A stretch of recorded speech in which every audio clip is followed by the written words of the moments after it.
Misal kalau aku hari ini putus, ya putus aja. Putus nyambung, kalau dekat, benci kalau jauh kan. 102,8 Saranggawa FM Tegar Bener, pencinta Sergal. Sekarang sudah jam 4, itu artinya kita sudah masuk segmen ngobrol hukum. Nanti kita bakal ngobrol-ngobrol dengan Ibu Eli Nur Samsia. Kita akan ngobrolin seputar harta gonogini ya. Harta gonogini dalam hukum positif di Indonesia itu seperti apa? Nah, untuk pencinta Sergal yang mau ikutan gabung, langsung komen aja di live Instagram. Dan kebetulan kita sudah hadir nih Ibu Eli-nya di studio. Kita sapa dulu ya. Assalamualaikum, selamat sore Bu Eli. Waalaikumsalam warahmatullahi wabarakatuh. Selamat sore Mbak dan semua para pencinta Sergau. Sehat semuanya ya? Alhamdulillah, pada sehat semua. Alhamdulillah, semangat. Semangat ya Bu ya. Biasanya pagi, tapi sekarang sore, nggak apa-apa ya Bu? Apa-apa, selalu on fire ya Oh, untuk gitu ya. para pencinta Sergau nih, semangat lah. Iya, makasih Bu Eli sudah datang dan hadir di sini. Ya Bu Eli, untuk kali ini di program sore-sore kita akan ngobrolin hukum, yaitu ngobrolin seputar harta gonogini dalam hukum positif di Indonesia. Mungkin Bu Eli bisa menjelaskan ini dasar hukumnya seperti apa sih Bu? Kok bisa ada harta gonogini gitu? Harta gonogini ya, Mm-mm. itu kayaknya kayak mau pisah gitu Iya. ya, jadi harta gonogini. Tapi memang kita semua khususnya para kaum wanita yang harus melek hukum ya. Jangan sampai kita jatuh dulu baru kita mau kemana nih langkahnya. Nah, kalau kita menikah, sebelum menikah nih dibuat perjanjian kawin. Maka ketika berpisah, harta yang dibagi dicek dulu. Ada perjanjian kawinnya, mengacu pada perjanjian kawinnya bagaimana. Namanya prenuptial agreement, ada perjanjian kawin. Tapi kalau sepanjang tidak ada perjanjian kawin, maka harta bersama yang diperoleh dalam pernikahan dibagi dua. Mau istri yang kerja, mau suami yang kerja, atau dua-duanya bekerja, pembagiannya sama. Begitu. Sepanjang dalam perkawinan dan dicatatkan. Ingat ya, suami istri pernikahannya harus dicatatkan. Baru bisa dikatakan sah secara hukum negara kita. Kalau misalnya berpisah, ya hartanya dibagi dua. Sepanjang para pihak dapat membuktikan harta tersebut adalah harta dalam perkawinan. Yang diperoleh selama perkawinan. Ya, itu dilihat dari mana? Dari tanggal kita punya surat, aset-aset bendanya gimana, ya bisa ada perolehannya kan terlihat masa kurun waktunya. Kalau diperoleh sebelum perkawinan, yaitu harta masing-masing, harta bawaan masing-masing. Makanya penting banget sebetulnya ketika untuk pasangan-pasangan yang mau menikah itu membuat perjanjian pranikah atau prenuptial agreement. Jadi ketika amit-amit pernikahan ini kandas, jadi hartanya sudah nggak repot lagi pembagian masing-masing. Punya saya, punya pasangan. Jadi misalnya harta sebelum pernikahan saya punya. Dalam pernikahan kalau harta itu adalah punya saya, perolehannya dalam bekerja, nah saya minta di khususkan bisa. Namanya ada perjanjian kawinnya ya sebelum menikah. Kalau dulu kan hanya prenuptial agreement, perjanjian pranikah. Kalau sekarang ada namanya postnuptial agreement, dalam pernikahan dicatatkan untuk bikin perjanjian. Tapi biasanya kalau tidak ada perjanjian pranikah atau perjanjian pasca pernikahan, itu dalam perkawinan ketika terjadi perceraian, hartanya tetap dibagi dua. Sepanjang bisa dapat dibuktikan bahwa pernikahan itu ada atau sah secara hukum dan dicatatkan. Di pengadilan gitu ya. Iya, maksudnya dicatatkan tuh bukan di pengadilan. Dicatatkan tuh kita nikah di KUA tercatat. Gitu. Sah gitu ya. Sah. Kalau Islam ya, kalau untuk non-Islam kan biasanya di pengadilan ya. Bercerainya juga kalau untuk Islam kan mengacu pada kompilasi hukum Islam. Kalau di luar Islam kan ke pengadilan negeri pembagian untuk hak-haknya. Tapi sebaik-baiknya persoalan diselesaikan dengan baik-baik, yang kalau tidak terlalu mengerikan sekali ya, pernikahan, setiap menikah kan ada permasalahan ya, saling mendewasakan selama tidak ada perselingkuhan, KDRT, yang lain-lain ya, ya mungkin bisa dilunakkan, dibicarakan. Tapi kalau untuk harta gono gini ya itu, sepanjang pernikahan dapat dibuktikan, harta itu dibagi dua, 50-50. Baik. Mau bekerja, mau tidak bekerja. Nah, itu ngomongin soal tadi kan Bu Eli bilang katanya sebaiknya sih dilakukan adanya perjanjian perkawinan ya, ya untuk mempermudah dalam mendukung mana yang merupakan harta gono gini dan mana yang bukan gitu ya. Betul. Nah, itu untuk melindungi harta saja, harta kita saja gitu ya, atau ada hal lain misalnya kemungkinan terburuk yang tadi Bu Eli bilang ada kalau ada KDRT atau perselingkuhan atau ada hal lainnya gitu selain untuk Jadi lebih ke kita mengamankan harta pribadi ya. Harta pribadi itu hak kita, misalnya sebelum perkawinan kita punya hak rumah, kendaraan. Jadi misalnya di dalam perjanjiannya dimunculkan, kalaupun nanti terjadi perpisahan penyebabnya kenapa. Jadi nggak terlalu pusing ya. Jadi dalam gugatan nanti sudah ada acuannya, yaitu perjanjian pranikahnya. Kalau kita bekerja dalam pernikahannya nih, dimunculkan dalam perjanjian pranikahnya, sepanjang kita bekerja dan kita punya hasil dalam pekerjaan tadi, kita beli aset, berarti itu punya kita, bisa juga.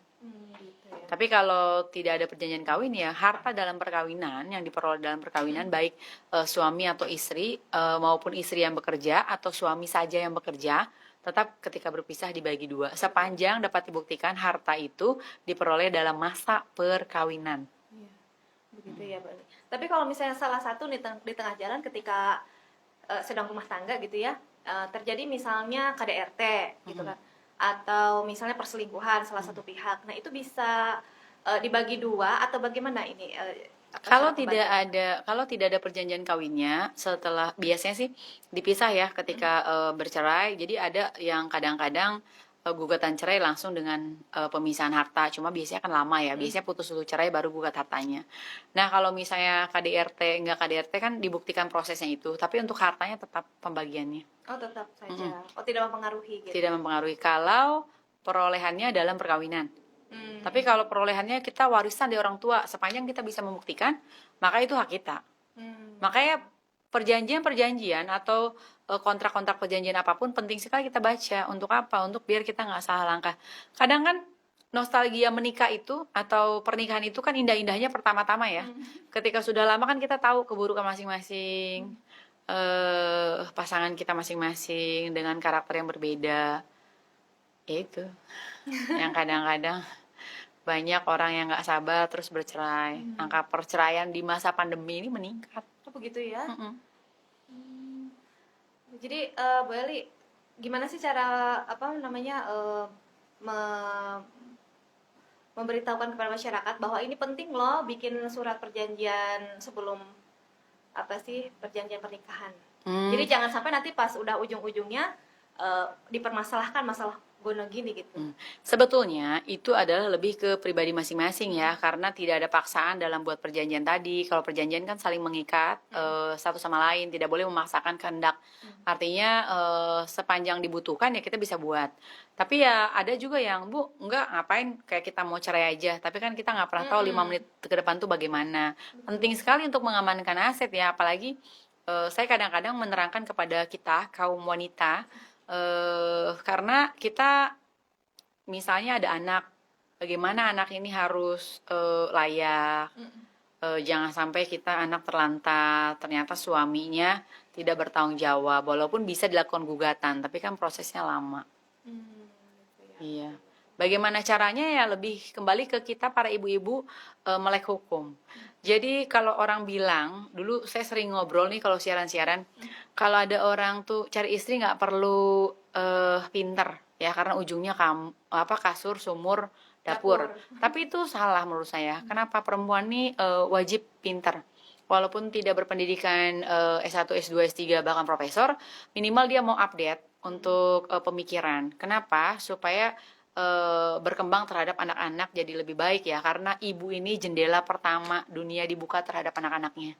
Jadi bagusnya anak-anak ini ya dilihat pertama adalah bagaimana sikap ibunya, karena 80% anaknya di rumah sama siapa? Sama ibu. Betul sekali Bu Eli. Ya, Iya. saya setuju sekali. Nah, ini kembali lagi ke harta gono gini. Nah, untuk mengajukan persyaratan untuk harta gono gini itu gimana sih, Bu Eli? Mengajukan persyaratan gimana nih? Saya belum jelas. Maksudnya jadi karena nggak ada perjanjian pernikahan atau perkawinan dari awal, terus tiba-tiba misalnya Bercerai. Nah, ini untuk persyaratannya sendiri untuk mengajukan harta gono gini ada nggak persyaratan khusus? Jadi ketika seseorang gagal dalam rumah tangga, mau diajukan perceraian atau sudah bercerai mau diajukan gugatan harta gono gini bisa.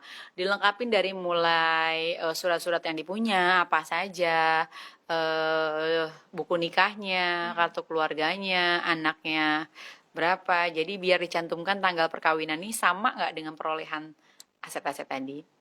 Begitu. Nanti hakim yang akan memutuskan. Biasanya kalau ada aset tuh dia sidang lapangan ya, di sente namanya, cek ke lokasi apakah perolehannya bagaimana. Karena kan nggak bisa memutuskan berkaitan dengan harta tanpa mengecek. Harus betul-betul dicek ke lapangan. Tanahnya ada nggak, batasnya sama siapa, dibelinya kapan, manggil ke kelurahan, ada petugas kelurahan, oh ini punya Bu Eli bener, batasnya di sana, dibelinya oleh Bu Eli, tapi waktu dalam perkawinannya dijelaskan. Supaya hakim dalam memutus ini betul-betul sesuai dengan faktanya. Begitu ya. Iya. Jadi bisa kalau misalnya mau pisah, dia nggak punya perjanjian pranikahnya untuk bagi harta. Itu tadi, hartanya biasanya akan dibagi 50-50 sepanjang harta tersebut diperoleh dalam perkawinan. Oh begitu ya. Jadi benar-benar harus cek fisiknya juga. Iya, kan rugi kalau misalnya hartanya warisan semua, ternyata dalam perkawinan nggak punya harta apa-apa. Tahu-tahu si pasangan itu pengen nguasain kan? Ada nggak kayak gitu? Ada juga. Ada, banyak. Pengen nguasain ya. Itu kan saya nikahin tuh ada konflik atau ada sesuatu hal ya, pengen nguasain hartanya. Ternyata si pasangan ini hartanya diperoleh dari warisan keluarganya. Nah, itu yang perlu betul-betul diantisipasi. Bagaimana hakim mengeceknya itu? Sidang ke lapangan langsung. Ini tanahnya diperoleh kapan, berdasarkan apa, dulunya punya siapa, supaya tidak keliru membuat putusan. Jadi banyak Gitu. tahapannya juga ya, Bu Eli ya. Nggak bisa langsung ya, makanya Iya. sidang itu lama. Waduh. Tapi sebaik-baiknya cari jodohnya yang baik ya, Iya. yang betul-betul kita bisa tanya ke yang sudah-sudah, atau anak tuh nanya ke orang tua apakah gimana gitu. Betul. Ya, Bu Eli. Nih, mau tanya lagi, kalau misalnya salah satu pihak tidak melaksanakan keputusan pengadilan atas pembagian harta gono gini, apakah ada sanksi lanjutan nggak sih, Bu Eli? Ada, jadi gini, biasanya nanti ada eksekusi ya, atau ketika mau jual beli kan tetap harus tanda tangan pasangan tersebut dibutuhkan. Oh gitu. Ya, kenapa? Kan kalau misalnya dia bercerai, notaris ketika sudah transaksi jual beli minta akte cerainya. Minta akte cerainya, cerainya kapan, ada putusan pembagian harta enggak. Kalau belum inkrah, ya nggak akan bisa diproses sama notarisnya, ngeling gitu. Jadi kayak kita minjem di bank, terus nggak bayar, minjem lagi di bank lain, ngeling. Sama. Jadi ketika bercerai kan, notaris misalnya dia cerai, ya udah minta surat cerainya. Kalau ada harta, biasanya kalau saya khususnya yang sudah akan ngecek ada nggak pembagian hartanya. Kalau tidak ada pembagian hartanya, maka tanda tangan dua-duanya, dan harus di hadapan kita notaris. Nggak bisa di mana-mana. Gitu Aturannya ya. gitu, iya. Nah, untuk ketentuan-ketentuan apa saja yang mengatur mengenai harta gono gini? Ada di kompilasi hukum Islam, itu mengatur tentang harta gono gini untuk perceraian muslim. Ada di hukum perdata kita untuk non muslim. Jadi kalau non muslim, untuk pembagian hartanya setelah putus sidang bercerainya bisa gugat harta gono gininya ke pengadilan negeri. Kalau untuk muslim ke pengadilan agama. Jadi hakimnya berbeda. Kalau hakim di pengadilan agama ya hakim hukum Islam ya, hakim Islam. Kalau di pengadilan negeri ya hakimnya bebas memutus. gitu ya. Dan perkara cerai itu perkara tertutup untuk umum. Makanya kalau dalam gugatan cerai, nama pihak itu disamarkan. Nggak muncul. Nama pihaknya siapa gitu, nggak muncul. Disamarkan. Itu supaya apa tuh, Bu Eli? Karena privacy ya, nggak semua bisa terbuka dengan perceraian. Artinya itu lebih ke menjaga privacy juga. Apalagi sekarang ada aturan baru dari Mahkamah Agung, kan biasanya orang kalau sudah bercerai, si laki-laki khususnya kebanyakan ya, ini kebiasaannya, tapi tidak semua laki-laki begitu, tidak nafkahin anaknya. Makanya sekarang kalau mau bercerai, Hakim ya ada membuatkan hal lah ya, maksudnya kita sebagai pengacara untuk mendukung program pemerintah juga, jadi langsung nafkahnya tuh dimunculkan untuk hak-hak anaknya bagaimana gitu. Gitu ya. Karena banyak kejadiannya yang setelah bercerai nafkahnya nggak dikasih. Padahal kan itu kewajiban orang tua ya. Betul. Karena kalau anak itu tidak pernah ada bekasnya. Tapi kalau istri kan ada bekasnya. Bagaimanapun adalah kewajiban kita terhadap mereka juga Tuhan Yang Maha Esa. Nah, jadi pendidikan terhadap perempuan-perempuan itu penting karena jendela informasi ilmu. Kalau kita punya anak laki-laki maka dia akan jadi imam. Kalau kita tidak bisa mengajarkan lah dia calon imam-imam yang tidak baik gitu. Jadi penting lah untuk kita para perempuan tuh update informasi baik pengetahuan agama maupun pengetahuan hukum. Kalau ada orang bilang aduh belajar hukum tuh berat banget, kita bisa buat lebih ringan. Bahkan saya selalu bilang saya perempuan yang kita bisa ngobrol hukum. Jadi artinya bukan hal yang berat untuk dipikirkan. Tinggal diikutin aja aturannya apa gitu. Jangan sampai kita nggak melek hukum, terus kita dirugikan. Betul. Nah ini berkaitan dengan katanya sekarang tuh banyak memang tidak semua laki-laki ya. Maksudnya yang tidak menafkahi anaknya.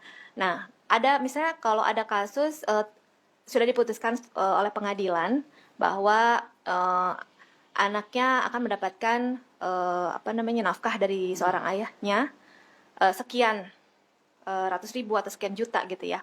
Tapi dalam kenyataannya jadi tidak sesuai dengan putusan pengadilan itu si istrinya itu bisa mengajukan ini enggak? Bisa mengajukan eksekusi. Eksekusi bisa. Jadi kalau dia pegawai negeri, kita kan pertama suratin dulu ya berdasarkan putusan pengadilan. Kalau misalnya enggak ya kita melakukan surat ke pengadilan untuk eksekusi proses tadi, proses hukumnya. Jadi kayak anak nggak diserahin dalam putusan pengadilan ya kita lakukan untuk eksekusi, unmanningnya panggilan untuk eksekusi.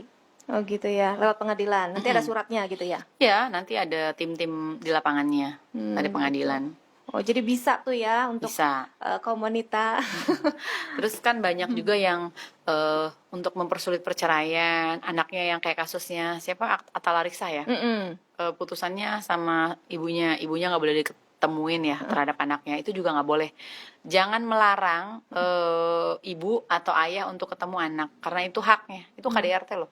Itu gitu Haknya ya? iya, kita nggak boleh tidak mempertemukan karena dia punya hak juga bagaimanapun dia adalah ayah dan ibunya dan punya hak dan tanggung jawabnya terhadap anak. Jadi walaupun statusnya sudah bercerai, anak itu berlanjut ya punya masa depan dan itu adalah kewajiban orang tua. Nggak bisa diserahkan ke pasangan baru, si suami baru atau istri baru, itu kewajiban bersama. Betul. Kan buatnya sama-sama, cuma statusnya aja yang pisah. Jadi tetap harus mendewasakan diri karena bagaimanapun ada anak dalam perkawinan terdahulu. Ya. Nah ini ngomongin tentang tadi Atta Larik itu ya, Bu Eli. Kebetulan nih ada yang nanya juga nih Bu Eli. Apa nih? Dari Laskar Hitam ya, katanya gini. Bagaimana kalau saya sebagai suami sudah benar setiap bulan menafkahi anak, tapi dari pihak mantan istrinya yang memblokir semua akses dan tidak boleh untuk bertemu dengan anak kita sendiri, itu seperti apa? Nah, itu tadi saya jelasin. Kita tidak boleh nutup akses untuk anak, punya hak dan kewajiban. Kita bisa datang ke perlindungan perempuan dan anak, minta difasilitasi. Kenapa sih sampai mantan istri ini nggak boleh banget ketemu anaknya, padahal diatur undang-undang tidak boleh dilarang dan punya hak yang sama. Mungkin komunikasinya dulu amat sangat menyakitkan kali Pak ya. Nah biasanya dibaikin lagi, diajak perundingan antar keluarga. Kalau masih agak sulit lagi baru datang ke untuk LPA ya, perlindungan perempuan dan anak, karena anak juga punya hak untuk ketemu ayahnya atau ibunya. Syukur-syukur masih bisa damai dan kembali rujuk. Iya sih. Tapi kalau udah nggak bisa ya tetap harus baik komunikasi ini, karena yang dijaga ini mental anak. Anak akan melihat banyak anak-anak broken home ya, atau pasca perceraian orang tuanya nih, anak nih ngerasa kesepian, pelarian, narkoba, melakukan kejahatan. Siapa yang rugi coba? Kita sebagai orang tua. Betul, betul. Ya, dan tugasnya itu bukan cuma di dunia ya, kalau untuk saya nih itu sampai akhirat tuh tanggung jawabnya ya. Betul, Karena anak ini ya cetakan kita, melihat, mencontoh, melakukan figur-figur yang dilihat di depan. Kalau ayahnya baik, lihat ayahnya baik. Kalau ayahnya ibunya nggak ada, acak-acakan, dia lihat lingkungannya acak-acakan, gimana? Tanggung jawab siapa? Tanggung jawab kita. Betul banget. Jadi kalau orang tuanya nggak dikasih akses ya kayak tadi Bapak nih, nggak dikasih akses bisa. Bapak bisa lakukan mediasi. Masih nggak selesai juga nanti dibantu sama perlindungan perempuan dan anak. Karena anak tuh nggak boleh dilarang-larang ketemu pasangannya. Mungkin ibunya dulu terlalu sakit, tapi mungkin itu persoalan. Tapi kalau ke anak kan tetap haknya ya. Iya, katanya nih bapaknya juga share lagi nih, katanya sudah 7 tahun loh Bu, saya nggak ketemu anak saya sendiri gitu. Oh gitu. Tapi transferannya lancar ya Pak? Mungkin Katanya nanti lancar. Bapak bisa datang ke mertua atau mantan mertua ya, minta difasilitasi ketemu anak. Karena anak punya hak, nggak boleh dilarang-larang. Atau misalnya bapaknya punya kelakuan yang buruk mungkin ya, tapi kan harus dibuktikan itu dalam fakta persidangan. Kelakuan yang buruk tuh misalnya melakukan tindak pidana, khawatir kalau ditemuin tuh anaknya tertular kelakuannya. Tapi kan itu kan harus dibuktikan secara hukum dulu. Nggak bisa hanya lisan doang ya Bu, ya nggak bisa ya. Jadi intinya nggak boleh dilarang-larang. Jadi orang tua itu punya hak yang sama baik ibu atau bapak untuk bertemu dengan anaknya. Tapi dalam kenyataannya memang sudah ada alur untuk hukumnya juga masih tetap alot ya, masih ada aja gitu, maksudnya nggak menutup akses gitu. Iya. Kalau anak kan bisa ditanya dalam misalnya anak nih mau ikut siapa nih? Kalau 12 tahun ke atas anaknya ditanya sidang peradilannya kan nggak pakai toga tuh hakim-hakimnya ya. Kamu anak mau ikut siapa? Mama gimana? Papa gimana? Terus kalau papa sama mama nggak bareng lagi, kira-kira kamu mau kemana? Ditanya. Kalau udah bisa ngomong dan dijawab ikut orang tua ibu atau bapak bisa. Tapi dalam undang-undang kita kalau masih di bawah 12 tahun pengasuhannya kepada ibu. Sepanjang ibunya tidak melakukan susila, tindak pidana, hal-hal yang melanggar hukum, bisa 12 tahun ke bawah ya. ya sama ibunya putusannya. Nanti hakim nanya, kalau muslim ya, kalau di pengadilan agama, ibunya gimana kesehariannya, bisa ngajarin nggak, bisa ngaji nggak, gitu, baik nggak, kasar nggak, gitu. Nah si suaminya terus kerja atau enggak, gitu ditanya, karena kan takutnya suaminya nggak nafkahin ya. Gitu. Gitu ya. Jadi penting sekali untuk jadi perempuan mandiri ya. Kenapa? Karena cinta itu dinamis, berubahnya aduh kadang nggak tahu kapan aja gitu ya. Jadi kalau kita udah mandiri, mandiri itu baik secara finansial ya. Nggak harus kerja aja, orang bisa lakukan entrepreneur, bisa ya apa aja lah. Ekonomi produktif. Iya, tapi kalau misalnya anaknya ditanya terus mau ikut mamas atau papa gitu ya, mau ikut dua-duanya, gimana tuh? Apa orang tuanya harus bersatu lagi apa gimana? Yang bagus begitu. Tapi Iya, kan ketika si perempuan mengajukan cerai, rata-rata hakim akan putuskan sepanjang terpenuhi unsur-unsur untuk bercerainya. Gitu sih. Gitu ya. Ya. Nah, Bu Eli, kita pengen nanya lagi nih, kalau harta gono gini itu mencakup apa aja sih Bu Eli? Harta gono gini tuh harta benda bergerak. Benda tidak bergerak. Benda bergerak tuh kayak tanah, rumah, benda tidak bergerak ya. Benda bergerak ini kendaraan, mobil, motor. Ya banyak sih yang bisa dieksekusi. Tapi kalau kayak rumah kan lebih mudah dalam putusannya. Kalau mobil kan dia bergerak ya. Bisa dijualnya cepat ya. Kalau rumah kan kalau tidak muncul dalam putusan pembagian harta, terus dia bercerai, kadang notaris nggak mau kalau nggak ada akte cerainya sama putusan pengadilannya apa. Gitu. Itu kalau mobil kan gampang, lepas tangan langsung jual ya. Iya, Nah itu betul. harta benda bergerak maupun tidak bergerak. Gitu ya. Jadi itu cakupannya ya, Bu. Nah, ini Bu Eli, kalau misalnya nih sekarang ada beberapa kasus sih, memang nggak banyak. Jadi ketika salah satu pasangan suami atau istri ini menghilang gitu Bu Eli. Jadi menghilang itu belum diketahui apakah dia meninggal. Jadi ini gimana? Udah bisa? Mau cerai gitu?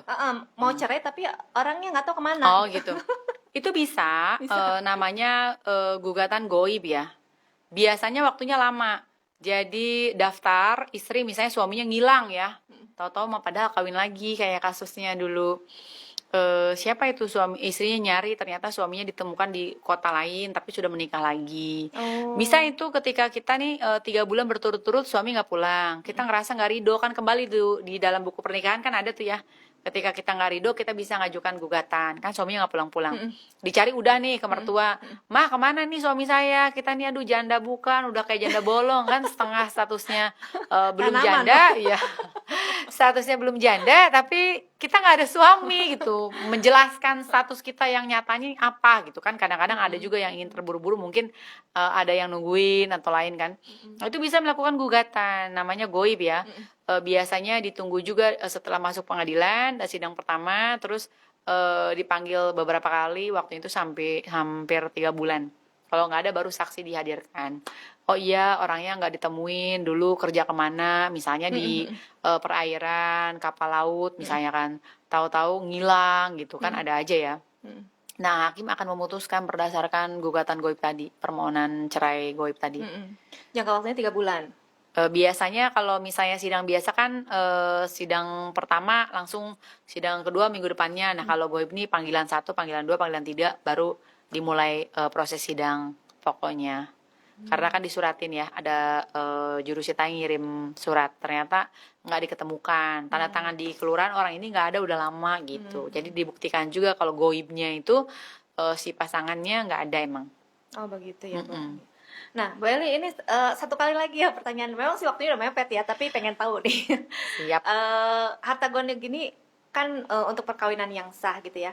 Tapi ada juga nih kayak pembagian harta gono gini pada perkawinan yang kedua kalinya, poligami, tapi sama-sama sah diketahui istri pertama. Itu gimana? Sepanjang pernikahannya dicatatkan tadi ya, saya jelasin ya. Mau pernikahan 1, 2, 3, sepanjang pernikahannya dicatatkan. Bisa nggak harta gono gininya dibagi kalau bercerai? Bisa, sepanjang pernikahannya dicatatkan. Kalau untuk poligami bisa? Bisa, Bisa makanya juga. poligaminya pakai putusan pengadilan. Suaminya mau poligami bukan cuma istrinya lagi tidur suruh parap dan tanda tangan, jangan ya. Itu benar-benar dia minta izin ke pengadilan untuk melakukan poligami. Nanti istrinya dipanggil. Oh gitu ya. Ibu, ini suaminya mau nikah lagi. Ibu gimana? Kenapa suami mau nikah lagi? Tanya sama hakim. Saya ngizinin yang mulia karena suami saya A, B, C, D, dijelasin alasannya.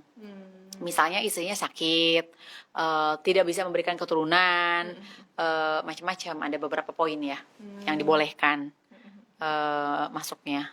Tapi kan jarang yang izinin ya, mungkin hanya beberapa aja. Makanya minta izin itu susah, jadi banyaknya langsung dilakuin, izinnya belakangan. Gitu ya. Aduh, ini jangan deh. Tapi intinya bisa. Bisa Kalau nikah siri misalnya, Bu gimana? Terus bercerai asetnya gimana? Atau status anak gimana? Ya bisa juga. Jadi nanti bisa isbat nikah dan cerai. Nanti anaknya punya status juga. Oh Gitu. Wah, panjang kalau ngomongin cerai dan lain-lain.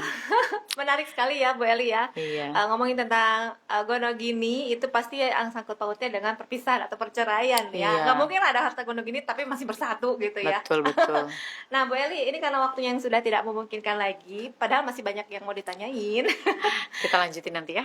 Tapi nih yang terakhir, mungkin Bu Eli ada pesan-pesan buat mengenai tema kita hari ini, harta gono gini. Harta gono gini ya. Untuk para penyintas sergau yang mengalami masalah untuk harta gono gini, prinsip begini. Kalau misalnya kita punya harta dalam perkawinan, mau istri atau suami yang bekerja, tetap pembagiannya adalah bagi sama. Ya, bagi sama. Sepanjang tidak punya perjanjian pranikah gitu. Itu, Begitu gitu kira-kira. ya. Tapi kok nggak dilihat misalnya kalau yang suami istrinya bawa anak, misalnya lebih besar istrinya, nggak gitu ya? Enggak. Oh, jadi pernikahan sambung ya? Enggak, maksudnya punya, jadi hak asuh anak misalnya ditaruh ke istrinya. Itu kan katanya harta gono gininya dibagi 2 sama. Nah, kalau untuk misalnya hak asuh anak gimana? Itu beda topik ya. Jadi kita urai dulu. Kalau untuk anak, nafkah anak itu berbeda dengan bagian harta, pembagian harta ya. Jadi biasanya ketika bercerai ini langsung dimintakan hadonahnya untuk nafkah anak. Biasanya 1/3 dari gaji pokok. Hakim akan kasih, misalnya suaminya PNS. Atau kalau bekerja pun berapa penghasilan rata-rata suami dimintakan sama hakim. Gitu. Sama gugatannya ya, dimintakan sama gugatannya, deposita apa, petitumnya apa. Nah, nanti berdasarkan putusan pengadilan, jadi orang tua atau ayah wajib memberikan kepada istri, diingetin. Gitu. Jadi itu di luar harta gono gini ya? Di luar harta gono Oh, gini. iya. Jadi harta gono gini tuh kalau nafkah makan kewajiban. Mau cerai mau nggak cerai juga wajib ngasih nafkahnya terhadap anak. Yang putus itu adalah perkawinannya, nafkah untuk istrinya yang putus. Tapi untuk anaknya emang nggak putus sepanjang punya anak ya. Betul. Kalau nggak punya anak bercerai kan, nah ada urusan. Betul. Baik Ibu, ini udah jelas banget ini. Oke. Semoga mau jadi pencerahan ya untuk yang udah Amin. nanya tadi. Banyak deh yang nanya, katanya masih pengen nanya tapi katanya ini mau kayak curhat nggak enak di Boleh nanti datang ke kantor saya ya. Di Free mana? ngobrol di Ruko Banjarsari Permai, Blok A2 nomor 6, Banjarsari, Kecamatan Cipocok. Free konsultasi untuk para pencinta sergau. Tuh, bapaknya ya, Bapak Laskar Hitam yang nanya. Oke, Bu Eli, makasih ya untuk waktunya Oke. dan untuk kedatangannya. Insya Allah kita ketemu lagi, tentunya dengan tema yang menarik seputar ngobrol hukum dan memang menarik sih menurut saya. Baik, Jadi lebih ringan ya, belajar hukum jadi lebih menyenangkan dipandu oleh kita berdua. apalagi ini berkaitan dengan emang kehidupan sehari-hari yang Betul, nyata gitu betul. ya. Baik Bu Eli, makasih ya untuk kedatangannya di studio. Mudah-mudahan Bu Eli selalu sehat dan tentunya selalu ada dalam lindungan Allah Subhanahu wa Amin Ta'ala. ya robbal alamin. Terima kasih semuanya. Assalamualaikum warahmatullahi wabarakatuh. Waalaikumsalam warahmatullahi wabarakatuh. Ya pecinta sergala tadi